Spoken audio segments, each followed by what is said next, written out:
2021년도 제4기교과 신명기 속의 현대진리 제2가 모세의 역사 수업입니다. 10월 9일 안식일이고요. 일몰 시간은 6시 4분입니다. 기억절입니다. 다 같은 신령한 음식을 먹으며 다 같은 신령한 음료를 마셨으니 이는 그들을 따르는 신령한 반석으로부터 마셨음에 그 반석은 곧 그리스도시라. 고린도전서 10장 3절 4절 말씀. 안식일 소지입니다. 이는 모세가 선포한 말씀이니라. 신명기 1장 1절. 신명기는 이렇게 시작됩니다. 모세가 선포한 말씀이니라. 신명기는 모세의 설교이지만 모세 자신에 대한 어떤 이야기가 아닙니다. 이 이야기는 하나님께서 이스라엘 백성들을 어떻게 구원하시고 어떻게 이끄시고 또한 어떻게 그들에게 하나님 나라를 회복시키는지 그것을 이야기해 주고 있습니다. 교과는 말하는데요. 신명기는 구속의 역사 가운데 가장 중요한 이 시기에 하나님께서 어떻게 계속해서 당신의 백성들을 창조하시고 붙드시며 구원하시는지를 보여준다. 신명기는 그야말로 하나님에 관한 책입니다. 하나님께서 당신의 백성을 어떻게 붙드시고 구원하시는지를 쓴 책이죠. 지난주에도 말씀드렸지만 신명기는 모세가 이스라엘 백성들을 애굽에서 이끌고 나와서 시내산에서 언약을 맺고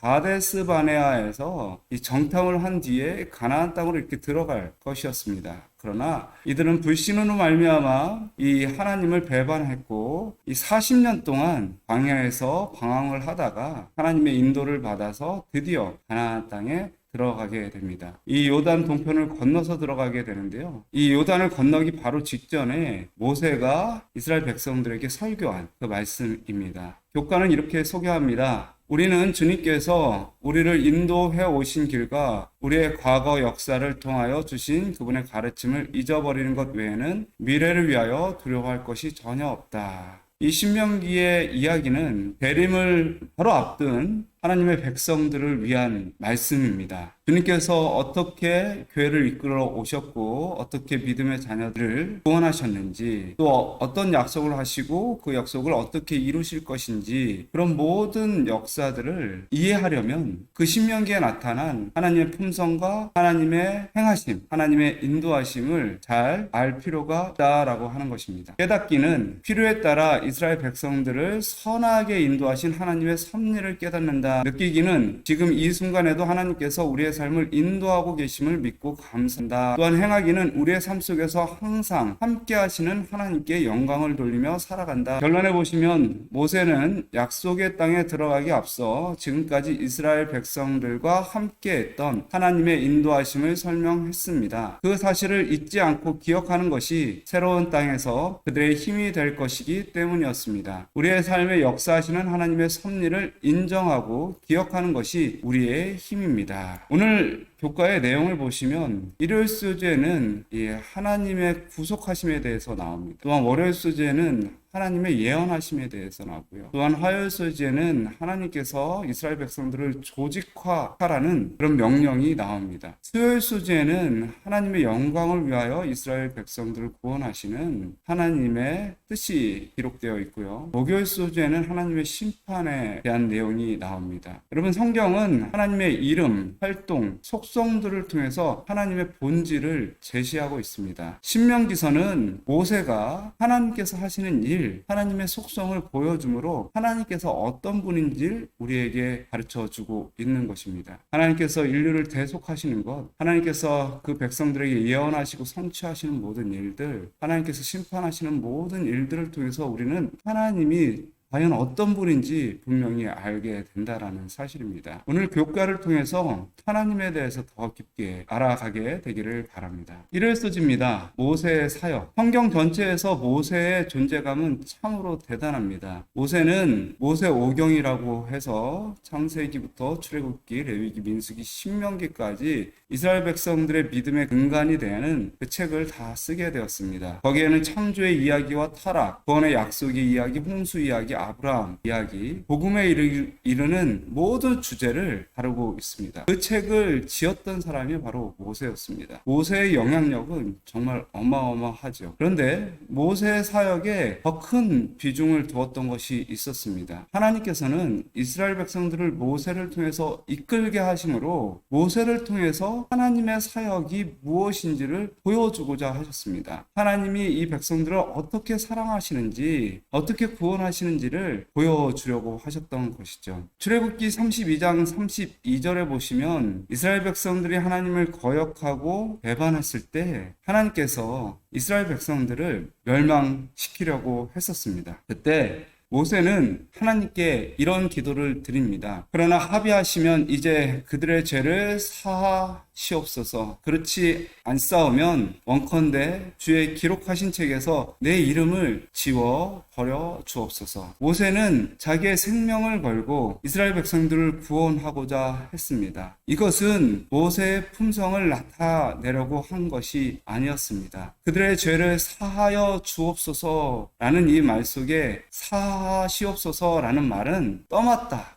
감당하다라는 뜻입니다. 사실 이스라엘 백성들의 죄를 모세가 감당할 수는 없었습니다. 이것은 이 모습을 통해서 예수 그리스도의 모습을 드러나게끔 하기 위한 하나님의 섭리였습니다. 모세는 이런 기도를 함으로 예수 그리스도께서 자기 백성의 죄를 감당하실 것을 나타내신 것입니다. 우리는 성경 초반부부터 대속에 관한 아주 강력한 표현을 배우게 되는 것입니다. 하나님께서 인간의 몸을 쓰신 예수님을 통해서 죄의 모든 결과와 형벌을 직접 감당하신다라고 하는 것이죠. 이것은 이미 죄 지은 인간들을 위해서 정해놓으신 하나님의 구원의 방법이었습니다. 우리는 이런 모습을 통해서 하나님께서 그 백성을 어떻게 구원하시는지를 깨닫게 되는 것입니다. 영감의 교훈에 이스라엘 백성을 위하여 중재할 때에 모세는 이제까지 하나님의 인도하에서 그가 여러모로 병력을 쏟아 그 온 이스라엘 백성에 대한 깊은 관심과 사랑 때문에 그의 소심함은 없어졌다. 여호와께서는 모세의 간청을 들으시고 그의 이기심 없는 기도를 응답해 주셨다. 하나님께서는 그의 성실성과 범죄하고 감사할 줄 모르는 백성들에 대한 그의 사랑을 시험하셨다. 그러나 모세는 이 시련을 고상하게 잘 견뎌냈다. 1월 서주에서는 이 모세의 중보 기도를 통해서 예수님께서 우리를 위해서 대속하시는 사랑을 깨닫도록 하여 주셨습니다. 월요일 소지는 예언에 대해서 이야기하면서 우리가 하나님의 본질을 깨달을 수 있도록 하여 주셨습니다. 예언된 성취. 여기에서 정확한 하나님에 대해서 이야기하고 있습니다. 조화와 균형의 하나님. 하나님께서 이 세상을 창조한 모든 창조 세계에 비록 타락한 상태에서 여러 가지 멸망의 것들, 저주의 것들이 천연기 속에서 보여지지만 그 중에 하나님의 창조의 섭리가 그대로 묻어나 있는 모습들이 보인다고 하는 것입니다. 이것은 바늘구멍을 아주 크게 확대한 모형인데요. 사람이 아주 정교하게 만드는 이 바늘구멍이 가까이에서 보면 울퉁불퉁한 것입니다. 그런데요, 이 옆에 보시면 초파리를 확대한 그림이 나옵니다. 날개들을 확대해 봤을 때 그 모습이 얼마나 정교하고 아름다운지, 얼마나 균형져 있는지 우리는 놀랄 수밖에 없는 것입니다. 또한 이 달과 지구의 거리가 있습니다. 38만 4천 킬로미터인데요. 이 달과 지구의 거리가 가까워지지도 않고 멀어지지도 않고 일정 이 거리를 계속해서 유지하고 있다라고 하는 것입니다. 만약에 달이 지구와 가까워진다면, 달이 지구와 멀어진다면 엄청난 일이 벌어집니다. 많은 지역에서 홍수가 날 것이고 많은 사람들이 물속에 잠기게 될 것입니다. 많은 지진들이 일어나고 화산이 폭발할 수 있습니다. 이것은 멀어져도 마찬가지고 가까워져도 마찬가지일 것입니다. 이 거리는요, 그냥 우연히 생겨나게 된 거리가 아닙니다. 수없이 달이 지구를 돌지만 그 원심력으로 그 거리가 멀어지지 않습니다. 왜냐하면 하나님께서 이것을 붙드시고 계시기 때문입니다. 한치의 오차도 없이 거리를 유지할 수 있도록 운영하시는 것입니다. 신명기 4장 19절에 보시면 내가 하늘을 향하여 눈을 들어 해와 달과 별들 하늘 위의 모든 천체 곧 너희 하나님 여호와께서 천하 만민을 위하여 배정하신 것을 보고 주님께서 해, 달, 별 이 모든 것을 배정하셨다라고 하는 것입니다. 그들이 그냥 우주에 아무런 목적도 없이 떠 있는 것이 아닙니다. 누군가의 손길이 닿지 않고 떠 있는 것이 아니라 하나님께서 그 위치와 그 거리들을 배정하신 것입니다.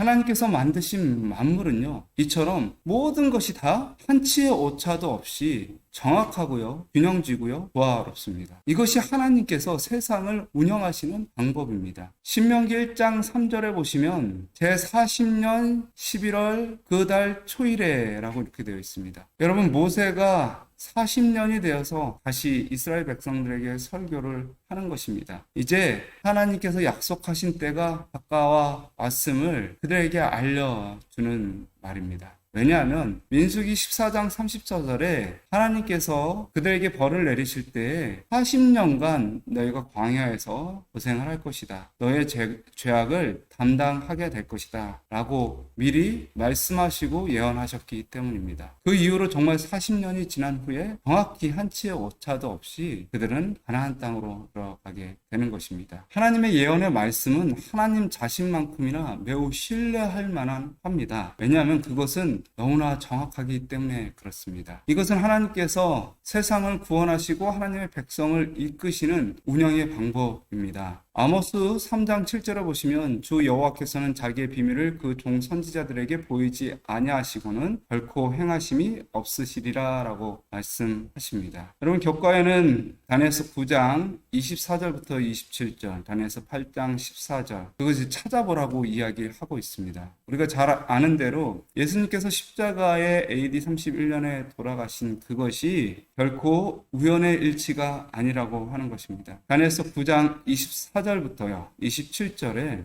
예수님께서 AD 31년에 돌아가실 것을 예언을 하여 주셨다라고 하는 사실입니다. 그 예언대로 예수님께서 오셔서 사역하시고 돌아가신 것입니다. 한치의 오차도 없이요. 예루살렘을 중건하라는 영이 날 때 457년부터 7주일이 지날 것이고요. 62주일이 지날 것입니다. 그때 기름 부음 받은 자가 올 것이고, 그리고 7일의 절반의 제사와 예물을 금지할 것이라고 했는데, 바로 예수님께서 십자가에 돌아가심으로 모든 제사와 예물이 폐해질 것을 예언하고 있었던 것이죠. 또한 이뿐만 아니라 70주일과 함께 제시된 2300일, 이 예언은 457년에 시작돼서 1844년에 성취가 됩니다. 이때에 지성소 기별이 전파되게 되었고 안식일 기별이 회복되게 되면서 성소 정결의 사역이 하늘의 지성소에서 시작을 하게 된 것입니다. 우리가 잘 아는 대로 다니엘서 2장의 금신상, 다니엘서 7장의 동물과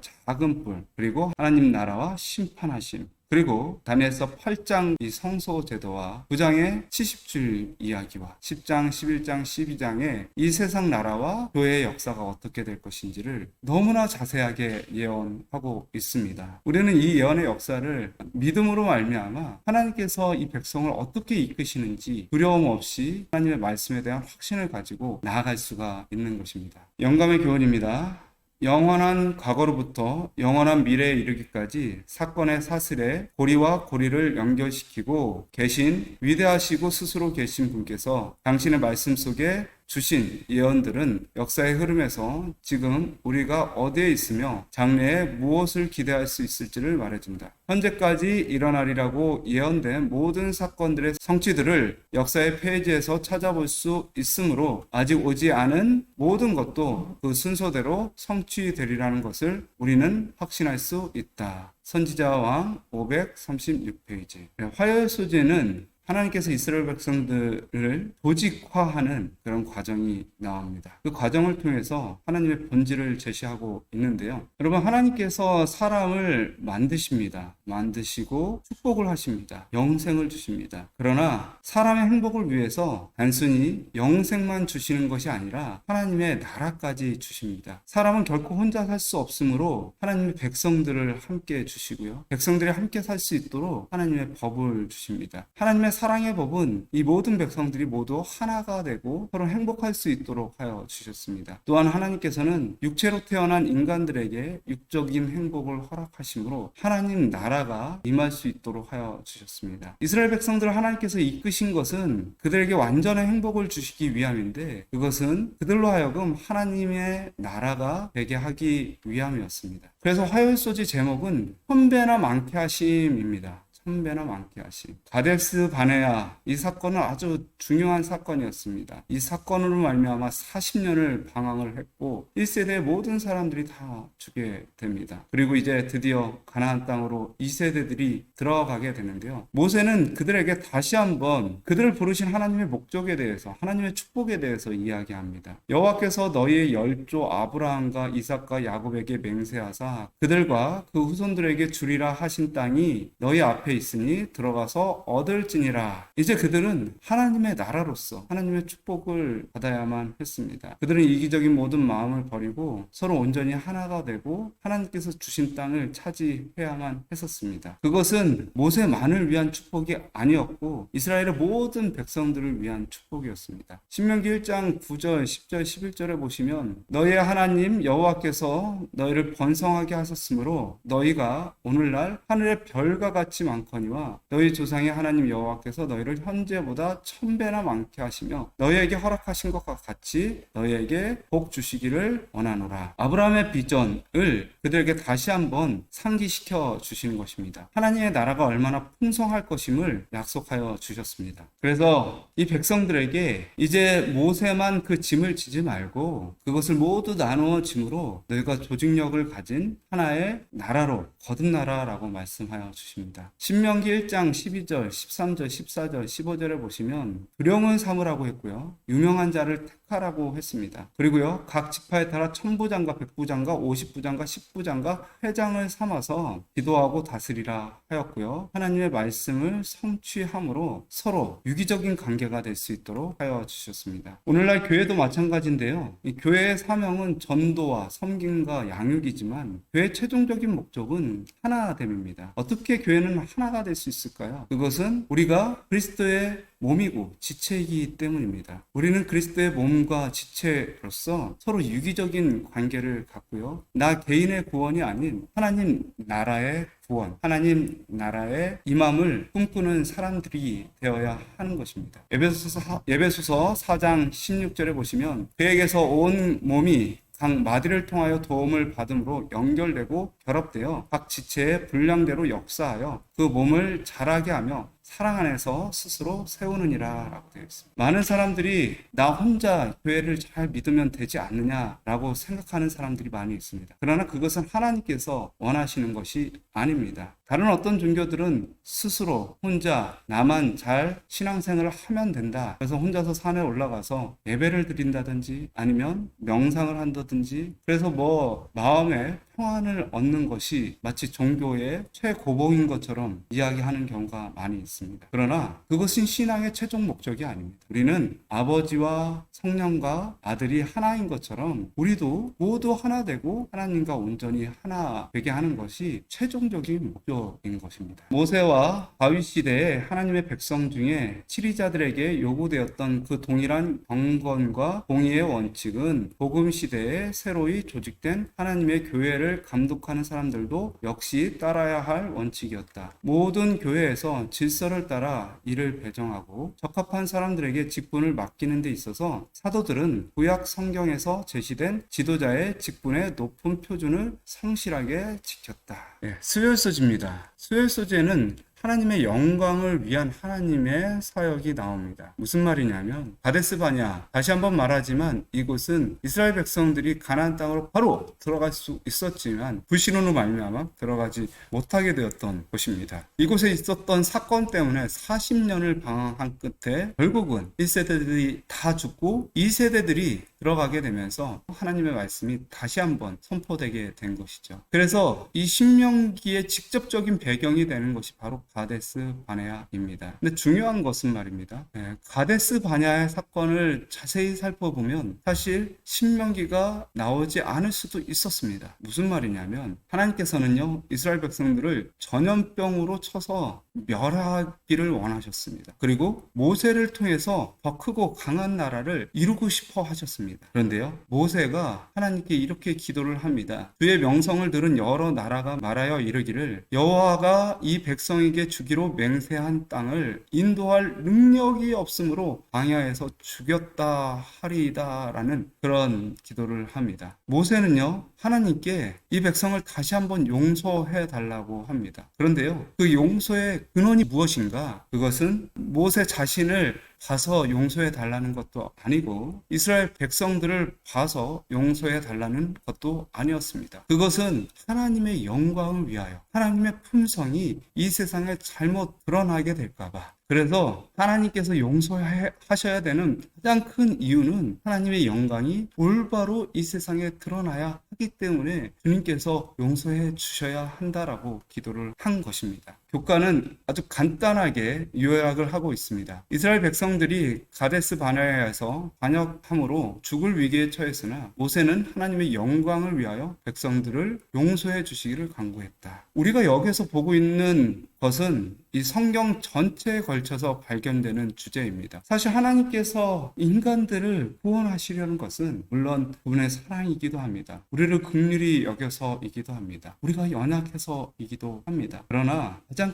크고 근본적인 문제는 하나님의 영광이 이 세상에 드러나야 하기 때문입니다. 하나님은 이스라엘 백성들을 통해서 모세를 통해서 그분의 모습이 많은 사람에게 알려지도록 하기를 원하셨습니다. 그런 것처럼 교회를 통해서 또한 우리 개인을 통해서 하나님께서는 자기 자신이 하나님의 영광이 드러나기를 원하시는 것입니다. 에베소서 3장 10절은 그 핵심을 이렇게 이야기하고 있습니다. 이는 이제 교회로 말미암아 하늘에서 있는 통치자들과 권세들에게 하나님의 각종 지혜를 알게 하려 하심이니. 예, 맞습니다. 모든 우주 거민들이 하나님의 지혜와 품성과 그분이 하시는 모든 일을 알아야만 했던 것입니다. 영감의 교훈에 모세는 일어나 성막으로 들어갔다. 여호와께서 그에게 내가 전염병으로 그들을 쳐서 멸하고 너로 그들보다 크고 강한 나라를 이루게 하리라고 선언하셨다. 그러나 모세는 그의 백성을 위하여 탄환하였다. 모세는 백성들을 멸하고 그를 더 강한 나라로 만드시겠다는 제안에 동의할 수 없었다. 예.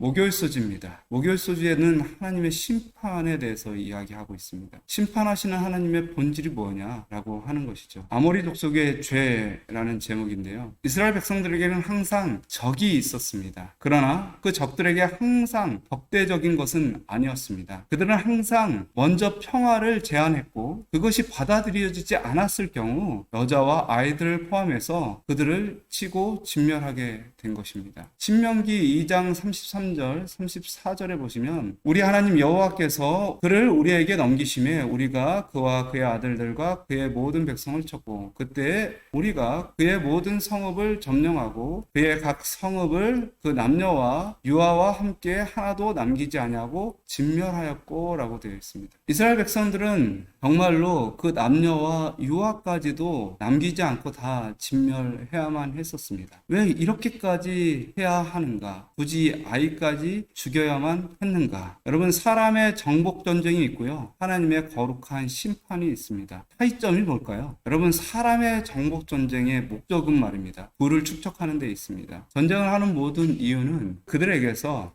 전리품을 빼앗고요, 그들의 사람들을 잡아가서 노예로 삼기 위함입니다. 거기에 이기심이 있습니다. 그러나 하나님의 심판의 목적은 완전히 다릅니다. 죄의 도말에 있습니다. 하나님의 거룩함을 그 땅에 회복하는 것이 하나님의 심판의 목적입니다. 여러분, 사람이 정복전쟁을 하면 어떻게 될까요? 사람들은 어린아이, 여자들은 연약하고 전쟁에는 전혀 상관이 없으니까 그들을 이제 살려줍니다. 그러나 그들을 아무리 긍휼한 마음으로 살려주었을지라도 그들을 가족처럼 대하지는 않습니다. 그들을 노예로 삼아버립니다. 세월이 지나면요, 그들에 대한 인권은 사라집니다. 폭력이 행사가 되죠. 정말 모든 것을 다 양보해서 이 정복자가 피정복자에게 인정을 베푼다 하더라도 가족을 잃고 나라를 잃었던 피정복자들, 노예가 되었던 이런 사람들이 그들의 가족을 죽였던 사람들과 함께 살아갈 수는 없을 것입니다. 여러분, 하나님의 심판의 목적은 죄인의 파멸이 아닙니다. 죄의 완전한 도말인 것입니다. 그것은 이스라엘 민족에게 뿐만 아니라 가나안 민족에게도 똑같이 적용이 됩니다. 이스라엘 민족은 가나안 민족과 전쟁을 한 후에 그 이후에 죄를 지어서는 안 됐습니다. 그 사람들을 자신의 것으로 삼고 그 부를 자신의 것으로 삼을 때 이스라엘 민족들에게는 큰 유혹이 될 것이었습니다. 또한요, 가나안 민족들도 큰 유혹이 있을 것입니다. 이 두 민족 사이에 더 이상 죄가 용납되어서는 안 되었습니다. 심판은 하나님의 거룩하심을 입는 과정이고요, 새로운 나라가 세워지기 위한 하나의 과정입니다. 여러분, 레위기 18장 24절에서 25절에 보시면 가나안 땅이 왜 심판받는지의 그 이유에 대해서 설명하고 있습니다. 너희는 이 모든 일로 스스로 더럽히지 말라. 내가 너희 앞에서 쫓아내는 족속들이 이 모든 일로 말미암아 더러워졌고 그 땅도 더러워졌으므로 내가 그 악으로 말미암아 벌하고 그 땅도 스스로 그 주민을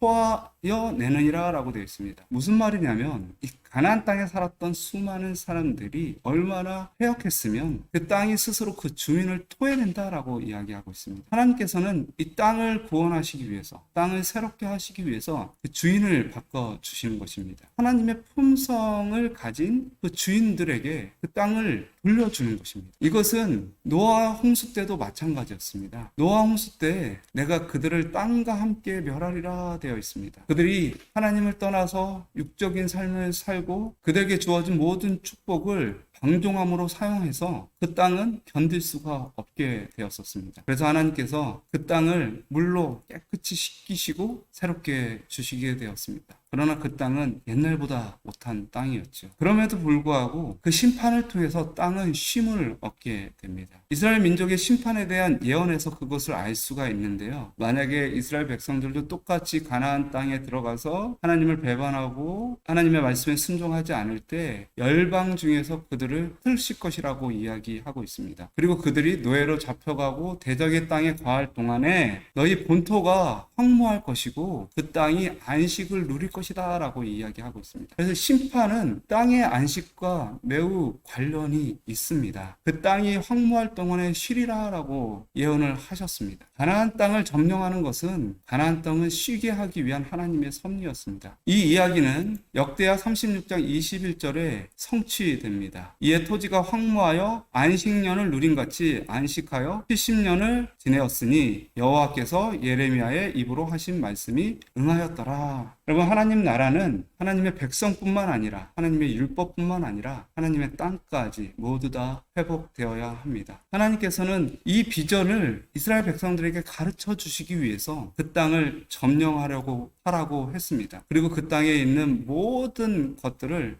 멸하라고 했습니다. 그것은 땅의 쉼을 위한, 그리고 하나님 나라가 새롭게 세워지기 위한 하나의 과정이었던 것입니다. 영감의 교훈입니다. 여호와께서는 복수하기를 기뻐하지 않으시지만 그러나 당신의 율법을 범한 자들에게는 지상의 거민들을 완전한 타락과 파멸에서 구원하시기 위하여 형벌을 집행하실 수밖에 없으시다. 구원받아야 할 자들을 구원하시기 위하여 여호와께서는 죄에 굳어진 자들을 끊어 버려야만 하셨다.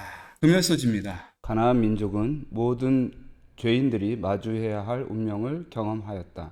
그것은 바로 하나님의 심판이었다. 하나님께서 가나안 민족을 진멸하신 것은 구속의 역사 가운데 꼭 필요한 과정이었다. 비록 가나안 모든 민족들이 하나님의 심판의 대상이 되었지만 그들에게는 적어도 멸망에 앞서 주어진 40년간의 경고가 있었다. 묵상하심으로 모든 교과를 마치겠습니다.